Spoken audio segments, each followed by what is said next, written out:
All right, this meeting is preparing to live stream, and we are live. This is the CCM Investing Power Hour number 37.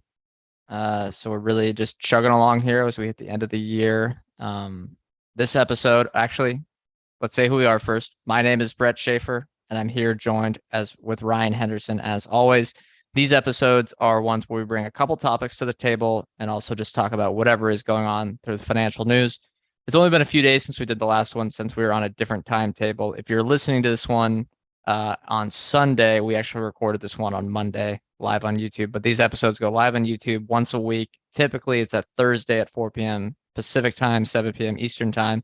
Today, we're doing 4 p.m. Pacific time on Monday, if you're watching this live. All right. Anything else, Ryan? Before we get started, let's talk about our sponsor, though, first, who's for helping Newsletter. us. Newsletter, actually, yeah. Subscribe to the newsletter. It's free, easy, helps you keep track of the show. You can also do that on Twitter as well by following us there. And give us if you like this episode, please give us a good review on either Spotify or Apple Podcasts. I've been thinking Yeah. about that. You know what? Even if you don't like us, give us a review, because all press is good press. I think we should take that route from now on and kind of just be okay with the 1-star reviews. Yeah, maybe that would help. Uh, So either way, give us a review, get those numbers up. five stars probably better, as but we've had some bad reviews lately, some disgruntled listeners, which are funny to see. But yeah, let's talk about our sponsor before we get into the show today, and that is 7 Investing. 7 Investing is helping you empower your investing future. I believe that is their tagline. If not, that is pretty darn close. And they do 7 stock research reports a month. You've heard us talking about them before. They do also plenty of stuff behind that. They're a very personable investing service that can really help be your own personal financial advisor as you're trying to navigate the markets and know exactly what to do if you're someone that wants to buy individual stocks. So if you want to try them out, they have a perfect deal before the end of the year. Use our code MONEY. You can get a 7-day free trial to try out the service risk-free and cancel anytime. And then if you want to stick around, you'll get $100 off your annual subscription every year for life. So use code MONEY, try it out, help yourself out. I mean, honestly, there's no reason not to at this point. At least try that 7-day free trial. We think you'll like it. All right, Ryan, let's get into it. What are your topics this week? Did you have any? Yeah, I got a lot. Okay. I gotta say, for anyone that's watching this or anyone that's not watching this, Brett kind of has the whole being held hostage lighting going on right now. So that maybe It does look let dark. I have a good background, so you can't see the anything behind me. It is like a sheet and it is dark out. So yeah. let that be the invitation to come watch these on YouTube and ask some questions. But no, I got a couple. Bernstein had an interesting presentation on payments that someone kind of. I love when people just like leak the slides, on Twitter. They just like screenshot and share them. It's always very nice. So we saw some of those. I'm going to talk about that, and then Thoma Bravo raised a $32 billion fund, which basically buys out software businesses. So among other Beautiful. things, they also invest. So we're going to talk about that. We also Uber. have you have something else as well. What Uber started an advertising division. Chipotle sells merch. There's some Starbucks outrage among customers. All right, well, So why don't you get started on one of those topics while I tweet out the link here to the show? sure. All right. Payments. So this Bernstein note basically goes through some of the market share among checkout buttons or checkout solutions on e-commerce sites, and PayPal still holds the largest share with 16% of checkout buttons. Credit cards accounts for more than half. I think it's like 63%. So that's counted as its own thing. But Apple Pay is actually quickly gaining. So Apple Pay is now at 5%. And when you look at the year-over-year growth in terms of usage, PayPal for the month of November was down 8%. Credit cards were down 2%. Apple Pay was up 53%. there's also a category called like finance, which I don't know if that's like BNPL or like installment loans. It wasn't defined, and I was just looking at the screenshots, but that was down 9% as well. Basically, the only segment that was really up was Apple Pay, up 53%. So they are just eating market share within the payment space. Um, with Apple Pay, for context, the card networks still get paid, so it's still like you're going through a credit card. But Apple gets 0.15% of each transaction, so it's not as good for the networks as them going directly through the credit card checkout process.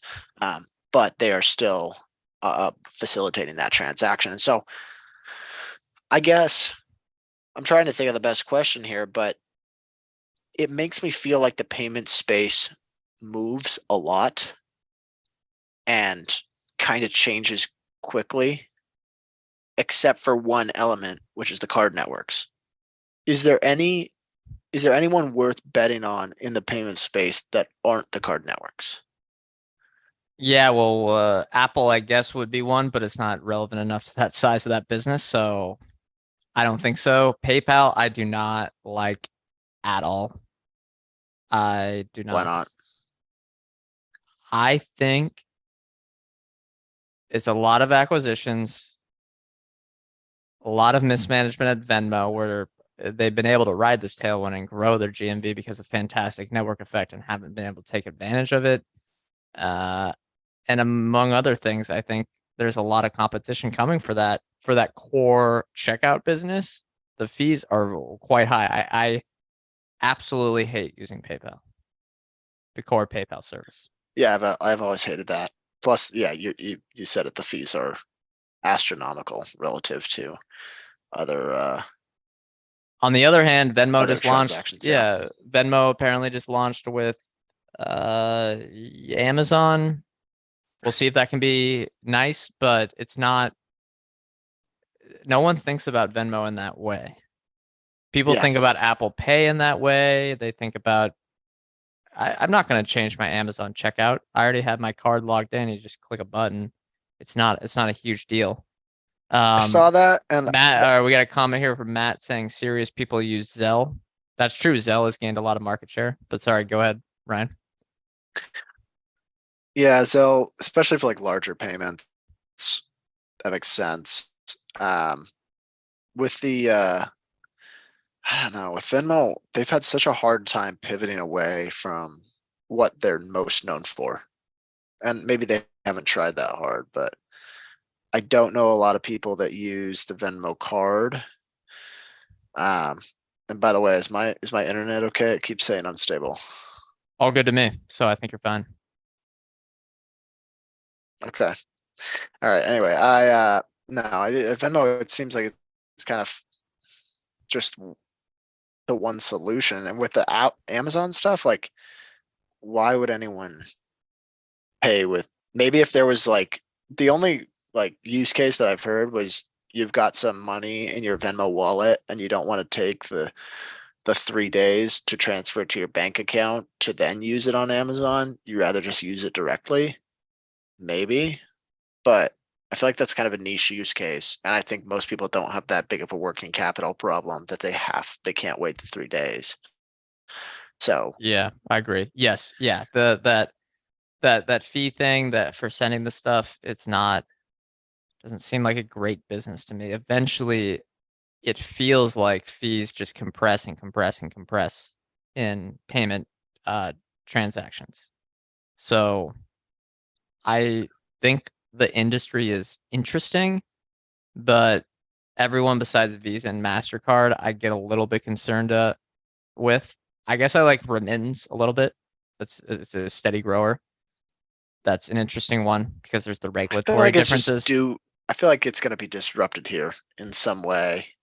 Maybe it's by like a crowd of remittance services, but like some of those fees that these You're remittance you're services are talking getting. about you're talking about PayPal or No, the remittance remittance companies, even Remitly, what's the other one? The one that was kind of wise the value play wise, but then the one Louise MoneyGram mentioned on her podcast. MoneyGram Who was it? MoneyGram. MoneyGram, that's right. Western Union's also a big one. I feel like, yeah, I feel like there's just so many different solutions that could be that could just, like, there's fees that just don't need to be there. Yeah, I've looked at Wise as a remittance competitor, and they've talked about consistently about how they consistently want to lower their fees and get them as close to zero as possible. So if your reliance on high fees is your business model, I think it's just risky, very, very risky. Which And is Apple, PayPal's whole thing. yeah, and Apple Pay is not even, they don't even care about making money in that business. They just want to keep people in the ecosystem For now. for now. Maybe they'll make money later. We'll I see. don't know. I mean, 0.15% of every transaction. There's a lot. I feel like, I mean, you saw the growth numbers there. I think they've done like just a phenomenal job rolling that out. And I haven't gone to a like any sort of retail location that hasn't accepted Apple Pay in a long time. So whatever they've done a pretty damn good job. And I would not be surprised to see them hike that transaction fee in Eventually, 3 years. Apple loves doing that. So here's another comment from Matt. Again, Matt always is the best commenter here. Talking about another company I guess we forgot about in the payment space, but it's a little bit different than the consumer facing ones, and that is Adyen. Really recommend go listen to our interview with Mostly Borrowed Ideas on them from a few months back. If you're interested in that company, there's a lot of good coverage there out there on them. That's an interesting one as well. They provide a really good service to these enterprises, and they continually try to lower their fees, and it's a really complicated thing that a lot of people aren't going to be able to do in house. And then when you get you stick with them, you're going to be stuck with them for life. I like their competitive position better than Stripe, but yes, Adyen trades at a very, very high multiple. Yeah. All right. I don't know. That's kind of my November update for the payments. Last time we talked about the BNPL, which I don't know. I still haven't made my mind up on that. You're given the Oh, you're talking about you're talking about the report from last. I thought you were mentioning BNPL in general, and I said it's over. Like they're but it's not. It's not. I mean, I don't think. I think a lot of those businesses, yes, they will fail, and it became a commodity super fast. But people, I I think like I underestimated how much young people just hate credit, which blows my mind because well it is credit. because it's the It, same thing. Yeah, it's not a credit card, but it is credit. yeah. I don't like the credit cards versus the debit cards because of just the comp. Like the debit card is so much simpler, just takes less work. But I know the rewards you can get are higher. But yes, the BNPL versus credit card is not that big of a difference. Like, if anything, you should be using a debit card if you really, really don't want to have credit, but we'll see. On the other hand, if you are a responsible spender, you can take a giant advantage of all those bonuses they give. But this is not a personal finance podcast, Ryan. Let's move to the Tama. I never know how to pronounce the first name of their fund. I always think it's Thomas Bravo. Yeah, That's same. how my mind reads it. So what do they do? They raised $32 billion. Yeah. So, and I've never got it either. I know the one of the co-founders of the firm, Orlando Bravo, is like always active on Twitter, um, which is a great guy, probably a great person to learn from. Could probably read more of his tweets. I don't know why it doesn't show up in my feed much, but anyway, yeah, he co-founded the firm Tama Bravo. It's kind of this famous software investment firm, and they just raised 3 different funds. The total fundraising amounted to $32.4 billion. There's basically 3 different strategies, but the big one is almost $25 billion worth of, it's designed to be a tech focused buyout fund. And so there's all this comments on Twitter from, it seems like from a lot of people that have not had great returns over the last year in software stocks, kind of hoping that this is the hero that they need. But people, I think people think that he could set a floor on software valuations. Whether or not that's true, I think it's probably not. But $24 billion, he has it's not always like buying out the company in its entirety. They have 400 investments in companies within the Thoma Bravo portfolio already, and then 55 total portfolio companies. My question is, do you think this actually has any odds of raising the valuations for software companies, especially in like the small to mid cap range? Possibly. I think it has a chance to. Yeah, I think so because people are going to be forward thinking and expecting these acquisitions to come into play. If there's a company that might be a bit, maybe a little bit mismanaged, or people don't like as much, and it maybe not it's not that profitable, but it's trading at, it has 80% gross margins and trades at 3 times sales now. There could be an expectation that there's a floor there and people could get optimistic. I think that makes sense a bit. But I would also worry. I think it's more of a concern because you could get, say you bought something earlier this year, it's down 50%, and you bought it at a premium valuation, but you had the expectation that it's going to grow and you underwrote it at a premium valuation. You knew the risk was that the stock could fall in the near term, and it did.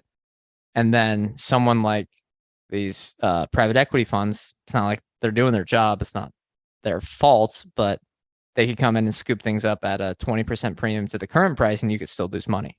So no, that's a concern for sure. Something to Yeah. consider. What? How many companies do you think are going to go the way of like Poshmark? This, where they were software companies, wanted the public market money, didn't want to deal with the social and operational implications of a just drastically falling stock price.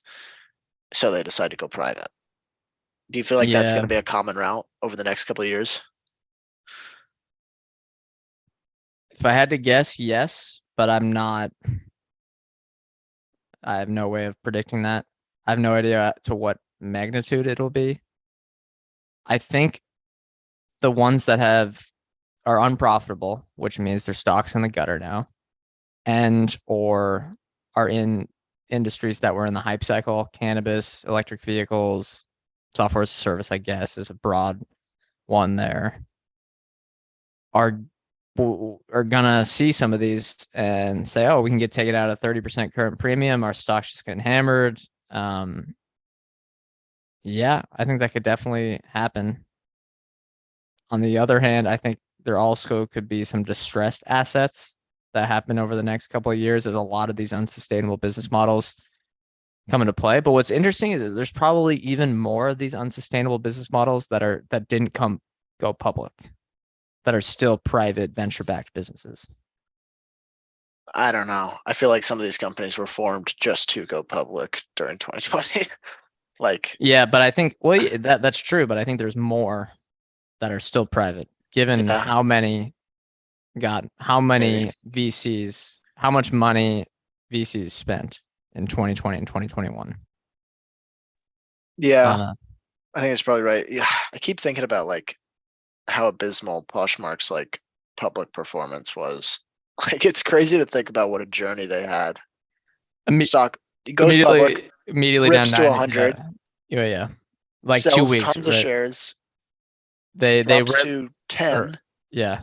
within like a less than a year, and then goes private. They came for the money and left instantly. Yeah, that one, I think that could happen, yeah, quite a few times. That was Hard probably to. the like most. That was probably the quickest I've seen of the companies I've looked at. That's the quickest I've seen a company go public and then come right back private. Yeah, that was something. They got a good offer though. Definitely got a good offer. Really? Yeah, it was like I a kind of what? liked it. It was a huge premium to when. No. Shares were at like 15, and I think they got like $18 a share. Yeah, but it was a huge premium to when it was back at 10, like 2 months before it got the buyout, which I think there may have been. I There was no reason for the stock to go up. Someone knew there was buyout There was some whispers. There had to have been. activist rumors. They, Yeah, I yeah. mean, at one point it was like 60% of the market. No, if you include customer cash, which I guess you shouldn't, it was like 70% of the market cap in cash. If you No, you exclude can't. that, it's Yeah, 50% yeah. still. So I don't know. But Yeah, they but the were, business model, the business was so bad. what do you mean? It was So bad. growing. It was still growing. Oh man, it's just a bad business. I don't know. I don't know if I agree entirely on that. I feel like, especially right now too, like I think used clothes are going to be, I think they're going to see a lot of volume, like an increase in volume flowing through that platform over the next 5 years. Maybe, but we're not gonna know as they're All right. private. I got a couple other pieces of news that aren't really, What I about guess. let's do mine instead of or All those right. save for the end. I Yeah. also, if we're still doing the article, the seven investing like random articles that we sprinkle through here, do we want to talk about that? I found a good one. Yeah, I guess we can do that now as All right. the mid break ad.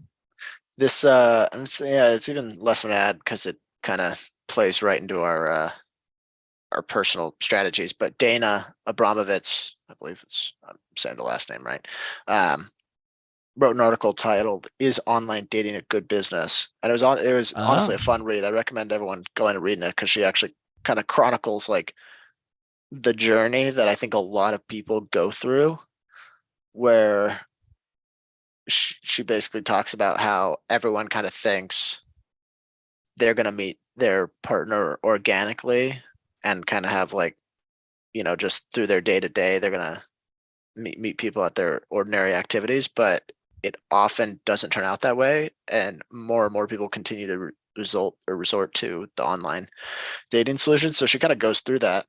Um, I hear which she's talking about the unwritten rules of online dating. Yeah, yeah, those everyone learns that it's you gotta kind of trial by error there. yeah. And I mean, there's like a lot of candor in this article too, which I like. It was kind of fun to read through. But then basically at the end, kind of comes to the same conclusion that we have come to, which is a lot of people say that the lifetime of a user is short. Like if you're successful, you get rid of your customers. But she also provides kind of some good points here, which is you get what you pay for oftentimes. And so the higher value services, you're going to pay more for them. And more people, especially the longer that you're on there, you like tend to eventually pay. And it's continually increasing, it's a continually growing market to go after. And it's still so young in terms of like the markets that are actually adopting the solution. I think it's still got that stigma worldwide. So I don't know. She goes through it. I think it's worth a read. I thought it was pretty interesting because I mean, that's like the common bear case. Like if you do well, your customers are gone, but that's just never played out in the financials for any of these successful, uh, successful dating companies. Yeah, there are plenty of bear cases that are I think legitimate, but not that one. Yeah. It sounds like it'd be right though. Yeah, but there's always it's not like the everyone in the world's not going to be single once the dating apps, you know what I mean? Yeah. It's kind of a funny that you just kind of think it through a bit. But yeah, I was kind of scrolling through this while you were talking. It seems pretty good. I definitely agree with a lot of that analysis. And either whether we agree or disagree, at Seven Investing, they have plenty of good free articles that you can go check out, and definitely go use our code money and get a free trial for 7 days to all their premium stuff, and then $100 off your annual subscription. All right, we have some questions in the chat that maybe we should talk about first before we hit to my topics. Here's one from, I believe your name is Guido Hendricks from, oh, sorry if I said your last name there, from the Netherlands. So, hey, some international audience. There we Yeah. go. What is your take on Salesforce? Margins are improving, second co-CEO leaving, and RPO growth slowing, but still excellent business at a good price? Question mark. Yeah, I don't know Salesforce that well. I There you just go. get turned off by the executive team, specifically Benioff, this feels a bit like a What don't you uh, like about Benioff? feels very like a Bob Iger, Howard Schultz situation where it's there's no the culture is him, which I don't like. However, Yeah. their track record of growth is phenomenal. There's nothing It you can go ahead. it's one of those businesses that I've looked at a couple of times and still can't fully grasp what all they do. And I've been in businesses, I've worked at like summer internships at companies that really rely on this, and like it's critical to its customers' workflow often, but I don't know, like you, I have some worries that this is a business that relies really heavily on Mark Benioff and what happens when he's gone. Yeah, and they have never been disciplined with spending. If that changes, it's probably a very attractive business. But they have relied solely on revenue growth, driven with a lot of SBC over the last few decades and through acquisitions. It's worked well. We'll see. We'll see what happens this decade. Yeah, I don't know what the stock is trading at, but I trust that comment there that it looks cheap right now. Here's another thing that I think people are probably concerned with, and this could either just be a totally overhyped concern or not, is that how many subscriptions are they selling to unprofitable businesses that won't be around in the next few years? Because if they're selling to a lot of startups, those sales teams, right? They all have sales teams. All these SaaS companies have sales teams. They're using Salesforce. How much of that? I wouldn't be as worried about them.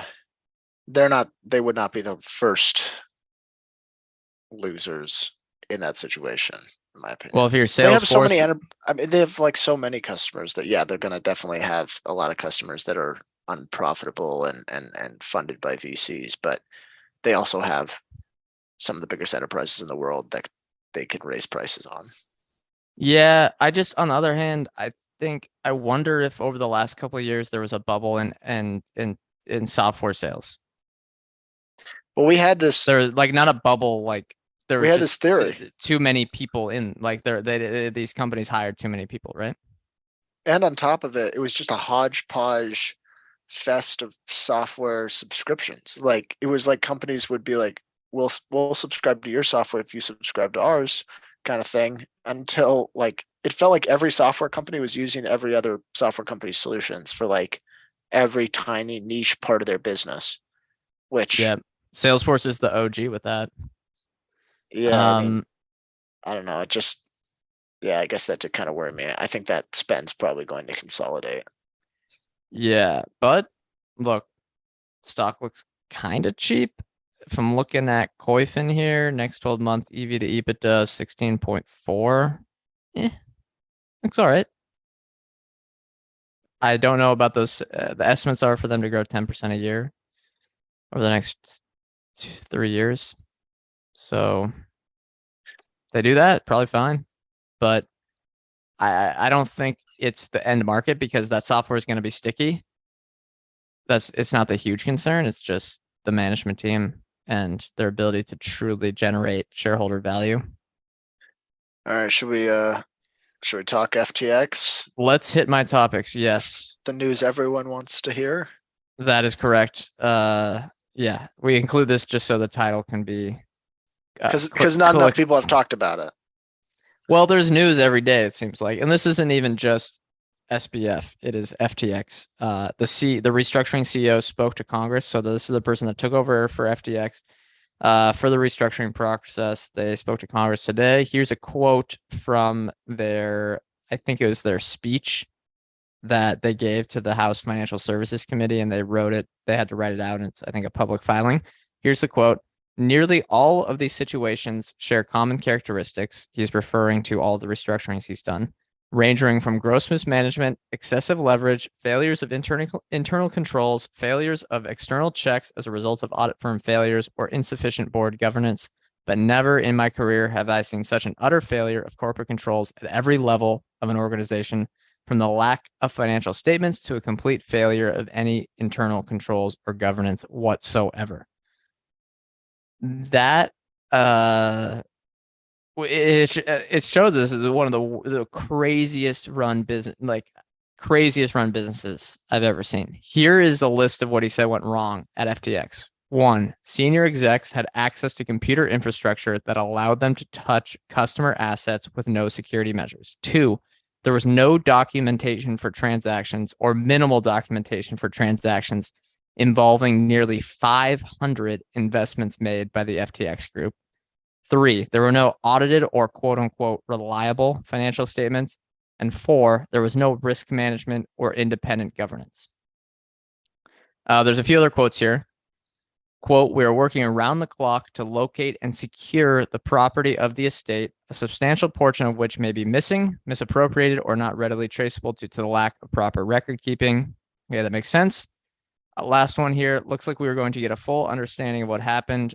Here's the quote. Every week, we gain a better understanding of what occurred and the path forward, which will be shared with interested and affected parties through the Chapter 11 process. So, good thing this person seems to be trying to do this publicly so everyone can understand what really, really happened here. He also lined up, and I have a, I'm not going to read the whole thing here, Ryan. What is, who put this guy in place? Like, how, He, who is this guy? he just kind of came in and got hired by the board, I'm assuming, and he's a big FTX, not FTX, excuse me. He's a big restructuring CEO, so they brought him in. He did a lot of restructuring stuff at Enron. I'm sure he's just a bankruptcy CEO. So yeah. Okay. But SBF doesn't have enough control of the company to just keep it himself? I don't know the exact details. I think Okay. once they went to Chapter 11, then it's all the equity's gone. Oh, yeah, I suppose. All right. But I don't know the details. I don't think that's important. So here's also what he said. And I think this is the most interesting thing for what he understands went down here. He says, so while I'm not going to read this is kind of a quote. I just put a screenshot in here. He says, while there are still many unknowns, they know the following right now. Customer assets from FTX were commingled with assets from the Alameda trading platform. Two, Alameda used client funds to engage in margin trading. Three, the FTX group went on a spending binge in late 2021 and through 2022, during which approximately $5 billion was spent buying a myriad of businesses and investments, many of which may be worth only a fraction of what was paid for them. Four, loans and other payments were made to insiders in excess of $1 billion. And five, Alameda's business model as a market maker required deploying funds to various third-party exchanges, which were inherently unsafe. Last one, not a big deal for us. That it always is so it gets worse and worse and worse. $5 billion just on these. They were here. It's not even. They were like Scarface from the movie. They were just on drugs the entire time, right? As we've known, and they're just going crazy with this stuff. I think anyone that invested in this, you cannot make excuses. How did you not see this? There are 500 different investments. I mean, come on. Yeah. Okay, so it kind of makes like when people hear that, and I at least for me, it kind of makes my blood boil because it's like he's been going on this news rampage where it's kind of like, I wish I knew what I was doing was wrong kind of approach, where it's like, feel bad for me. My only goal is to give people their money back. But you read this, there is no way in hell that he did not know what he was doing was wrong. Yeah, they loaned out $1 billion to what is it? They loaned out Themselves. $1 billion to insiders. Yeah, so themselves, whoever.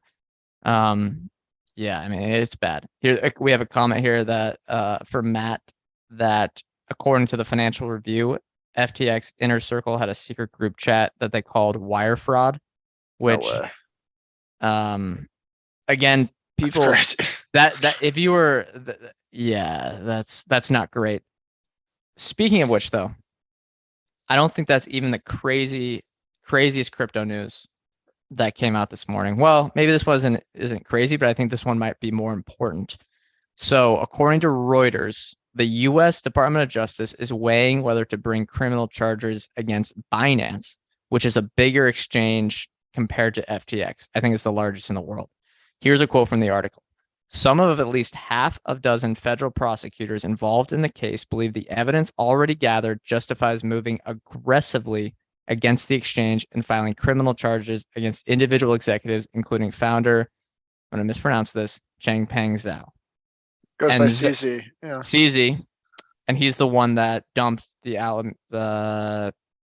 FTX, FTT coin thing and started that whole process.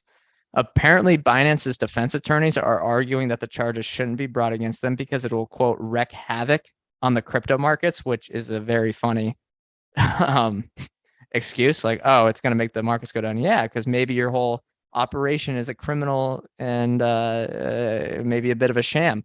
Here's another quote. Reuters has investigated Binance's financial crime compliance over the course of 2022. The reporting showed that Binance kept weak anti-money laundering controls, shocker, and processed over $10 billion in payments for criminals and companies seeking to evade U.S. sanctions. And some of these are both in North Korea and Iran, which is going to get them into serious trouble. I don't know what's going to happen with Binance, but it does not sound good. There was also a quote from the article about how CZ mandated the entire company not use email and only use encrypted messaging, which is something you totally do when you're not doing things illegal, right? That's very standard for a legal organization. It's such a tell to me. And as we're recording this, a lot of listeners are gonna listen to this on the Sunday, and maybe there will be something crazy said. But tomorrow, which is Tuesday, the 13th of December, SBF is going to appear for the House Financial Services Committee, but apparently he wasn't able to attend because he's worried about the paparazzi effect. That's what he said in a Twitter Spaces. Probably not because he's going to get jailed on U.S. soil, but he's sticking in the Bahamas right now. He's just going to zoom in. I would be a little. I think he has some right to probably be worried about his well-being. Yeah, well, people can go to the Bahamas and do that, right? People have. They've like stampeded outside his condo like a mob boss. It's like literally people are so pissed. Yeah, I think if someone saw him in the States, it would probably not be for the best. No. But I wonder whether the government is going to force him to go. Well, that was what do you mean? Go in person? Yeah, I wonder. Yeah. I wish they would. I mean, that's the part that concerns me is that it's the whole so many people were being nice to him about this that were like in the political realm that and getting donations. Yeah. Yeah. It like made me go full anti the system, but full zero hedge. Yeah. I don't know. Maybe, so hopefully it says something self-incriminating. It's such a criminal. I'll get a question from Matt. I do not. We'll wait on that one. About I have no idea. I have no idea. I don't know about that one, but possible that person could be in play here. Yeah, what was I thinking? I think even if he has all these connections, right? He did something so illegal that's blatantly so obvious that there's not going to be any choice because everyone can understand this, and it's just gonna, yeah. I always man, I'm looking forward to this book from Michael Lewis. Although originally Michael Lewis was writing it as positive for him. Originally, hopefully he probably like got to know the guy and was like, all right. Yeah, I think now he's probably changed his tune. No, I mean he has too good of a sense for who people are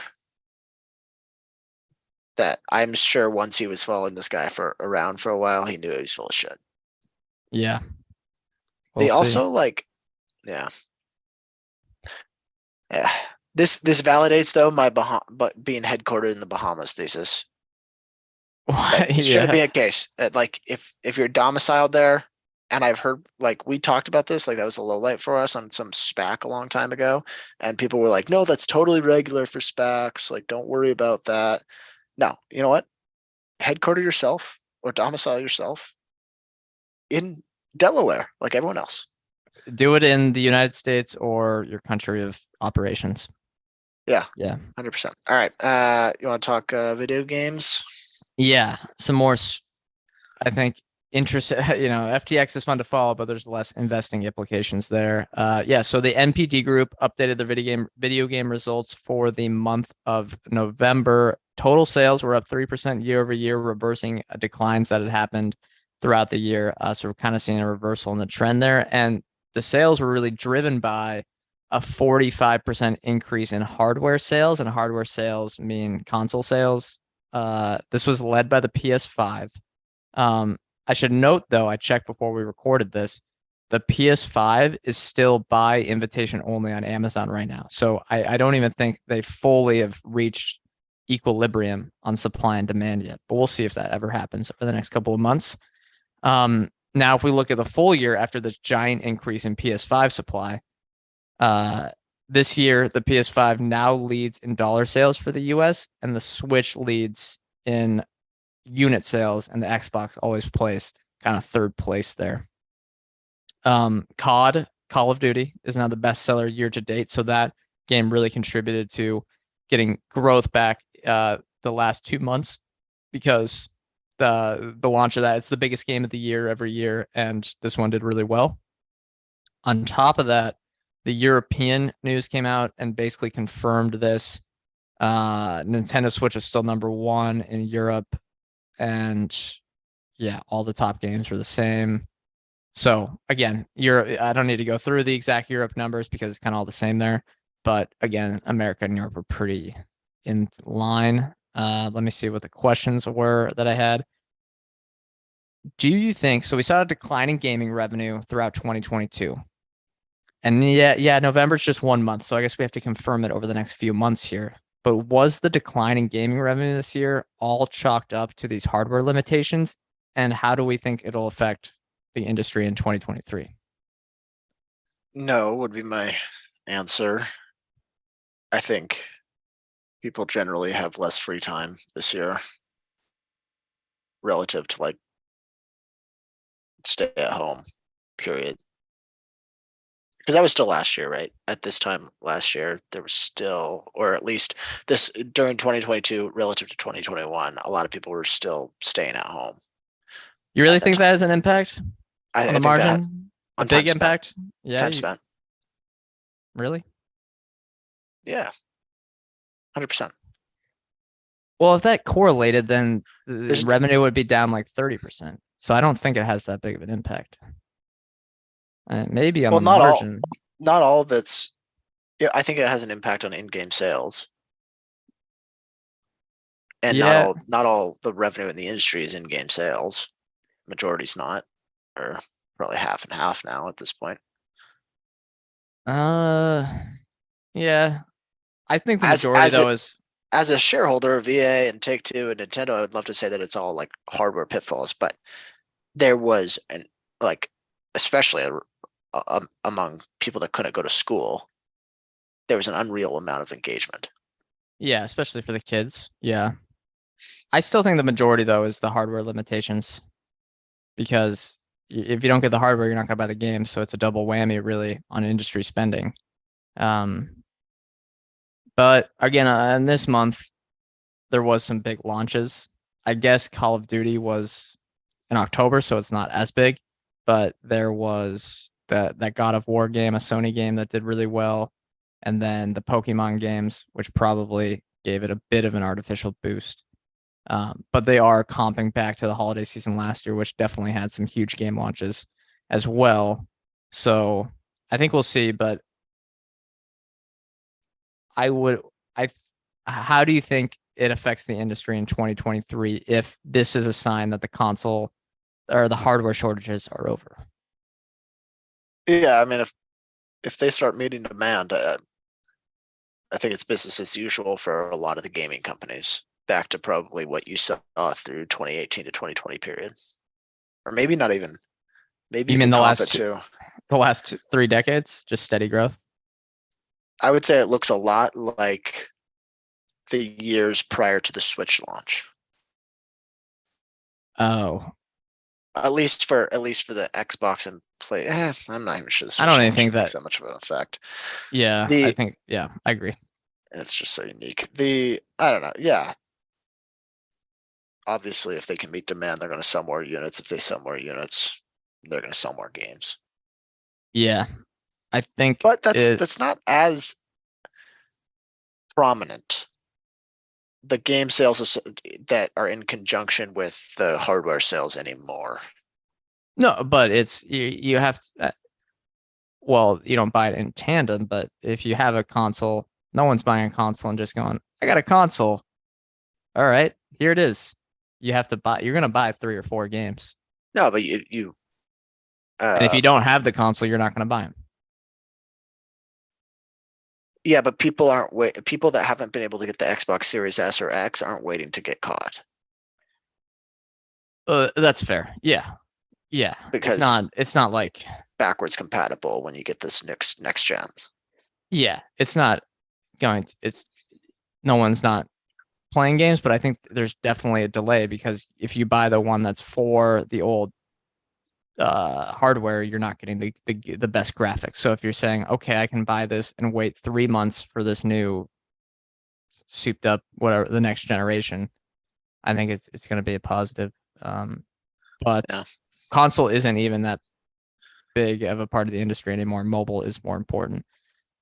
I think though what's interesting is that there was calls this summer that the gaming industry was cyclical now, and maybe this is a head fake again. It could be a head fake, but the revenues declined like 1% year over year or like 5% year over year for a few months, and now we're getting back to growth. So I think that Short-lived could be cycle. proved. Yeah, it could be proved as a short-lived cycle there. Here's another positive I saw is that Microsoft is officially raising the standard price for its premium titles to $70 a piece. A lot of other companies have started to do this over the last few years, where I think the majority are now.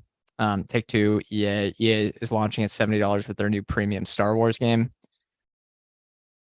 For the last since 20 or not 20, 2006, the game, whatever, the premium title that you pay, not in-game purchases. We're not talking about that. The actual game you buy has been around $60. So it's underperformed. The cost of a game is underperformed inflation. Any thoughts on here? Because I think for a lot of these premium titles, there's going to be, once that $60 barrier got broken, I think there's going to be a lot more flexibility where you'll have maybe some game will stay at 60, $70 if it's not something that a company is willing to bet people are going to pay up for. But for a big game that someone takes 5 years to make, I think there's going to be room to even go past this, because if a consumer buys one of these titles that you play for months and months and months, that you spend 100 hours in over a course of a year, say one of the Blizzard type games like the new Diablo that's going to come out, or Red Dead Redemption and Grand Theft Auto, one of those Star Wars games maybe from Respawn. There's lots of others I'm missing. The difference in value, like the price per hour of entertainment you're paying for, when you have say a $70 game versus a $100 game, is not that big of a difference. I just think there's going to be tons of pricing power there, because when you have those top brands, I don't think there's going to be incremental losses in sales, given how much people spend on this compared to like a movie or something like that. Yes. Okay, maybe with like the absolute, maybe with COD, let's say, but I would think it would go the other direction. That if game, especially if like cloud gaming becomes more commonplace, that you'd want to lower your prices if so that you can get more people in game to spend on in-game content. I always thought that the industry was kind of heading the other way. Yeah, it had. I think Fortnite really threw a wrench into it, right? Over when that happened, I think a lot of the established publishers said we wanted to release stuff for free. And EA even mentioned once that they were gonna give up on all these premium games and kind of go the in-game live services route, which has been their big growth driver. But when they launched that old, what was it, Star Wars Fallen Order or something like that, is the prequel to the one that they're about to launch here. It reconvinced them that there's still a market for these single player games. So I think it's two different, I guess it's two different categories where you have these single player ones that aren't maybe as live services y. It's not as social. I think there's plenty of pricing power there. Uh, and it's a huge difference if you have 10 million customers paying $70. That's 700 million, 10 million, 700 million revenue, I think. And then if you have 10 million paying $100, that's 1 billion in revenue. But yeah, I think there's definitely two sides of the market where you have something like the sports games, which might actually benefit from going free just because they make all the money on the live services. So yeah. Yeah, it always has blown my mind that game costs just really haven't changed. I mean, It shows how good they've become more profitable yeah. over the years thanks to digital distribution, but they're still the same top line or same price tag. Although at the same time, I'm seeing a lot more like, yeah, the standard game is $60, but you can get the ultimate edition for $150 plus a couple of in-game packs kind of thing with like, I don't know. It feels like there's more iterations of existing games now. That Yeah, and the average price has probably gone up. yeah, I wonder how many people take advantage of those if they're the core customer. All right, enough gaming. It seems like industry is kind of doing as it does. Let's do some quick hitters here. Yeah. All right, go ahead, Ryan. Uber officially launched their advertising division. Came out of beta because they had this going. Kind of came out of a revamp almost. They're going full throttle into it. Yeah, I mean now it's they put some guy at the head of the division and they launched it on a couple of their channels. I want to make sure I get all the different advertising inventory spots correct. So okay, so they will have prominent placed sponsored listings across Uber Eats. Seems like the right thing to do. They'll also have sponsored emails. Not entirely sure where they're going with that. It says sponsored emails that enable brands to promote exclusive offers to Uber and Uber Eats consumers through email delivery directly into their inboxes. All right, that's innovative. Other one, homepage billboards. So this is like instead of search-based promoted listings, it's just like an Uber Eats ad on the front page. Kind of like Taco Bell offers, blah, blah, blah, that kind of thing. Other ones, and this is where it kind of gets interesting. They're working on a tablet advertising pilot, which will see strategic partners pilot in-car tablets in LA and San Francisco for ads. So like tablets on the back of car seats. That's some pretty lame advertising. That's not gonna no. The Eats search stuff seems promising if they can drive volume. But again, the fundamental business model is awful. So I wonder if can this advertising save them? I don't know. But it seems that seems like the one that's gonna have, right? Like a lot of promise where people would pay up to have the promotion. Yeah, I would think so. There's some other ones too. But they're kind of, I don't quite understand exactly where they exist. Like I don't understand where they would be in the customer journey on any of the apps. And then there's this one, highly visible digital out of home car top ads, which enable brands to reach consumers based on location and time of day across top US cities. Taxis, right? The taxi ads that are on top of the things. Yeah. Digital though. Yeah. It's, how creative is it going to be to a business of that size? I have my doubts. Eats is the one that makes sense to me. Speaking of which, the next one you have here is Chipotle, who's someone that, again, who could, spend, right, some advertising dollars through that channel if they want to get to the top of someone's homepage, or not even whatever the search results are for food in your area. Yeah. Other ones here. Well, no more. Yeah, no more really. There's some other ad inventory, but some other news. Chipotle is selling merch now. I went, checked it out. Huge. It's gonna be huge.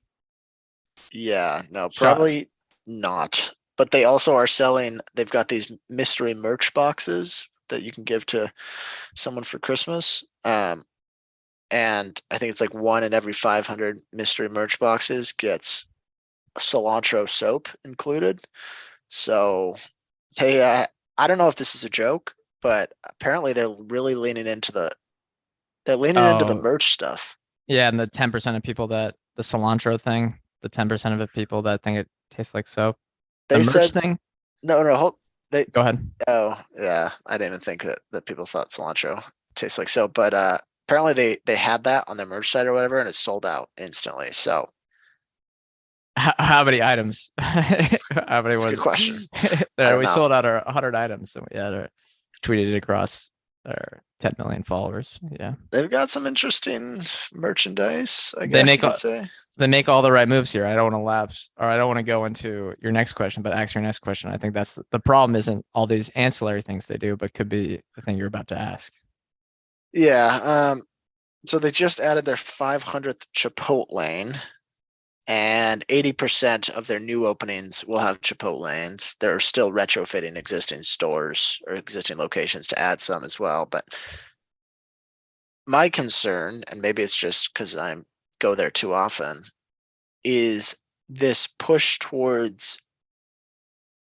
Speed. higher, Yeah, yeah, higher velocity in terms of getting customers in and out or fulfilling orders has led to a lapse in quality. I 100% agree. I noticed the same thing. I was talking with my friends, some friends the other day, and they said the exact same thing, but mainly more like bro talk of Chipotle stinks now or something like that. Or like I'm out on Chipotle. And I kind of agree. The quality is way worse, and that's it. It's important. Like they can sell the merch, they can do all the great stuff, but doesn't matter. Yeah, it I mean I still eat there for now, but they're leaving the door open for someone to who is less focused on output or throughput and could provide a same quality meal. Other ones, Starbucks. So you know how there's, and I know we only have a few minutes left. Starbucks, there's kind of these unionization efforts. You know what I'm talking about? Yes. Okay, so part of kind of, I don't want to call it union busting, but part of the actions that the company took to To discourage companies from unionizing. to shake up the union, right? Yeah, were to so they raised wages for non-union stores, which it was kind of just to prove the point that you have to go through negotiations to raise wages if you're a unionized store. So it's like, oh, like you guys are the ones that made it difficult here. So there's that. Then they implemented tipping, optional tipping for customers at Starbucks, and I'm starting to notice this myself. They at the end, Okay. you get that awkward moment where for the first time, it's a new thing that they're doing. They turn it around Like a lot and of the small restaurants do now, but it's yeah, they're they're holding the copying. little point of sale system right in front of you and it says, all right, $2, $3, or $4 on your $6 coffee order. Yeah. And you're I love when the minimum tip for the restaurant starts at 25%. I could 20% I can deal with, right? But when they assume 25%, that's when I get a little yeah, because but it's when it should be okay. it should I be get a it should black yeah, no. coffee. Like they just have to put it under the thing. Well, here's your Like problem. You're getting you black should coffee at Starbucks. That's your issue. I got a gift card. All right, Okay, it's it's gift fair, card fair. A season, lot of so I it's might as well use it.